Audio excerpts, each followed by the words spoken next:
কলকাতার মুকুটে বসতে চলেছে নতুন পালক। গঙ্গার নিচ দিয়ে মেট্রো চলাচলের পর এবার কেন্দ্রীয় সরকারের লক্ষ্যে গঙ্গার নিচ দিয়ে পণ্যবাহী ট্রাক চলাচলের সুড়ঙ্গ তৈরি করা। ইতিমধ্যেই এই নিয়ে রাজ্যের সঙ্গেও কেন্দ্রের প্রাথমিক কথাবার্তা হয়ে গিয়েছে। মনে করা হচ্ছে আগামী বছর থেকে সেই কাজ শুরু হয়ে যেতে পারে। তবে শেষ হতে কতদিন লাগতে পারে তা এখনো কেউ বলতে পারছে না। প্রধানমন্ত্রী গতিশক্তি প্রকল্পের অধীনেই হবে ওই সুড়ঙ্গ তৈরির কাজ। কলকাতার দক্ষিণ প্রান্তে মেটিয়াবুরুজ থেকে হাওড়া যাওয়ার প্রস্তাবিত সুড়ঙ্গ মূলত ট্রাক যাতায়াতের জন্যই তৈরি হবে।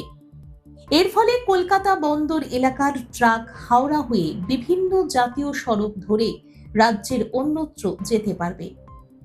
2022 সালেই এমন পরিকল্পনা করেছিলেন শ্যামাপ্রসাদ মুখোপাধ্যায় বন্দর কর্তৃপক্ষ।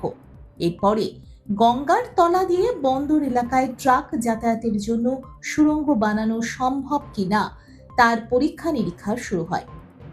ইতিমধ্যেই সেই কাজ শেষ হয়ে বন্দর, জাহাজ ও জলপথ মন্ত্রকে রিপোর্ট জমা পড়েছে।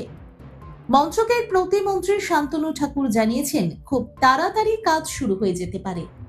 তিনি বলেন, আপাতত যা ঠিক হয়েছে তাতে 11,000 কোটি টাকা বরাদ্দ হয়েছে ওই প্রকল্পের জন্য। মোট 15 কিলোমিটার রাস্তা হবে, তার মধ্যে 8 কিলোমিটার থাকবে সুড়ঙ্গ পথ।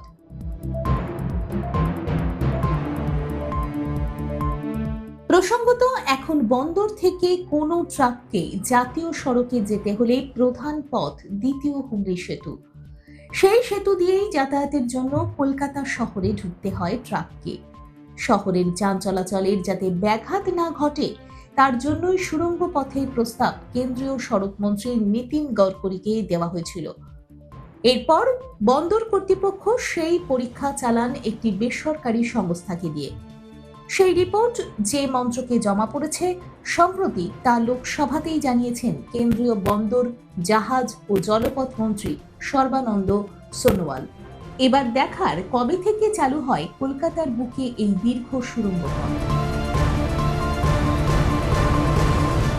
দেখুন এই সময়ের তথ্য ও চিত্র প্রতিদিন রাত 9টায় ও সকাল 8টায় শুধুমাত্র চ্যানেল 1-এ।